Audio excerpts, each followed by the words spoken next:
Welcome back to the channel. I want to show you guys how to bring in a LUT and also just examine what the LUTs are doing, especially when you get a piece of footage that calls for a certain LUT, but you're not sure whether it's right or not.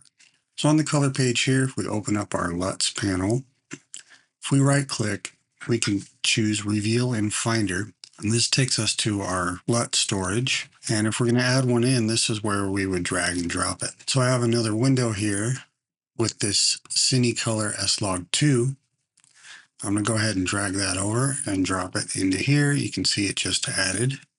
And then if we go back to our LUTs, we can right click and say refresh. And then we have Cinecolor log S2 over here. Now the reason I made this determination is essentially whoever filmed this labeled this as the Sony Alpha A7 recorded in S-Log2. And I have a few LUTs set up here. Here's with everything off.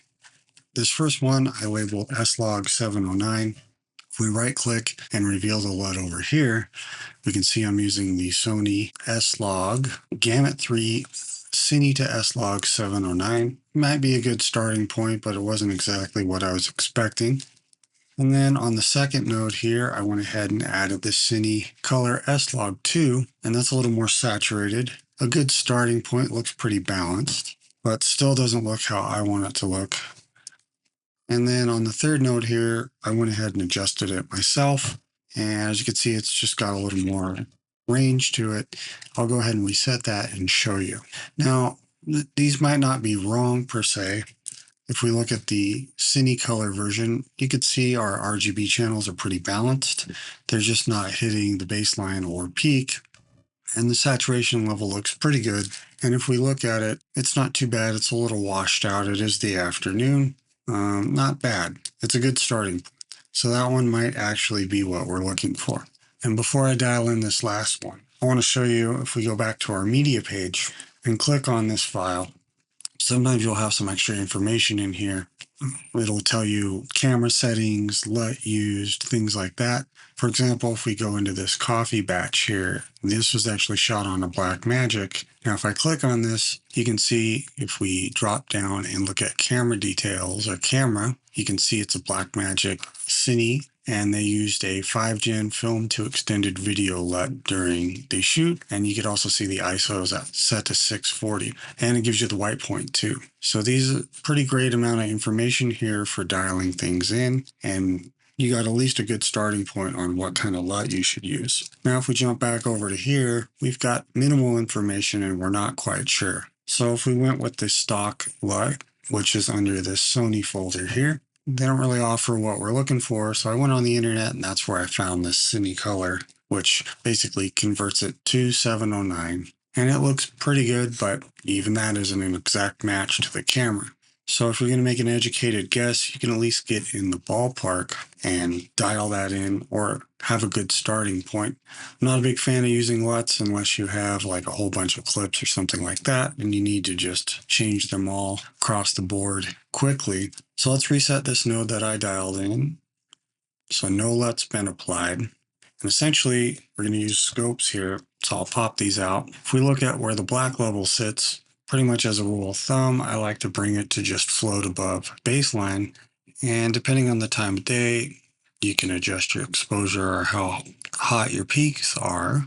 And then you have gamma here to kind of adjust your mid-tone level. Now, this is where the contrast curves come in. If we look at the sky and the clouds, and we're up here in the higher portion of our contrast, this is where we can lose a lot of detail if we push it too high or bring it down, and we can actually see some clouds.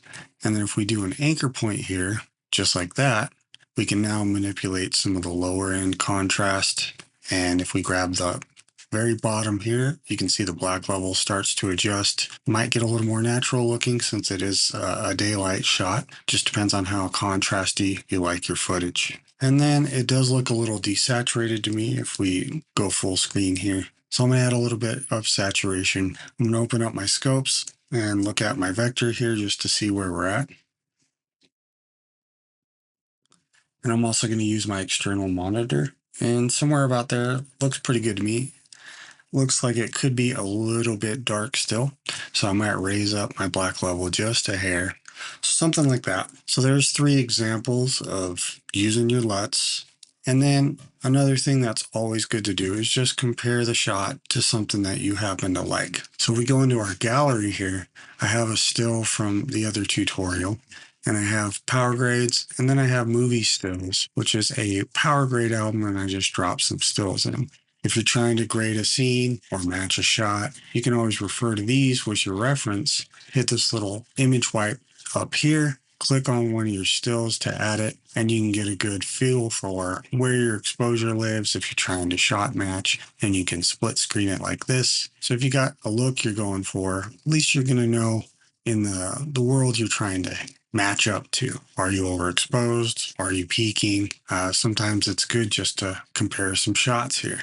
So here's like a sunset shot. As you can see, obviously the red channels a lot more prominent just because we have those red and orange tones.